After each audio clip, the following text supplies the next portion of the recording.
Hello everyone, কি খবর তোমার গুলার সকারে? আজি প্রথমবার ভালো করে আমার রাজবংশী ভাষাত ব্লগটা ভয়েস ওভার দিম বুলি ভাবছং। আজি সকাল থাকি সকালের কাম কমপ্লিট করিয়ে দুপুরের রান্না বাড়ি কমপ্লিট হল। রান্নাত বেশি কিছু নাই, সিম্পল ডালি, আলু ভাজা আর কচুর ডাড়ির লাবড়া, এতটুকে কমপ্লিট করিয়ে হাত মুখ ধুয়ে ভাবলুম কি করং, ঘরটা অল্প পরিষ্কার করং। ঘর আর কি পরিষ্কার করিম, এই কাপড়গুলি আউলে ঝাউলে হয়ে আছে, এগুলিয়ে ভাজ করে লাগছং। মোর বেটা ঘুমিয়ে আছে, ছোটো বেটা ঘুম পেটে থুয়ে এগুলো ভাজ ভুজ করিয়ে ঘরটা অল্প সামঠান্ডি করিয়ে মোর কাম কমপ্লিট। আজি যি রোদ দিছে বাপরে বাপ, টিকে ফাটা যাক কয়।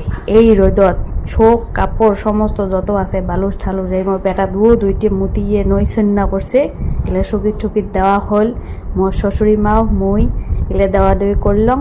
এগুলো করিয়ে অল্প রেস্ট নিলুম, তারপরে খাওয়া দাওয়ার পালা। এলার জন্যে বাই বাই, থ্যাংক ইউ।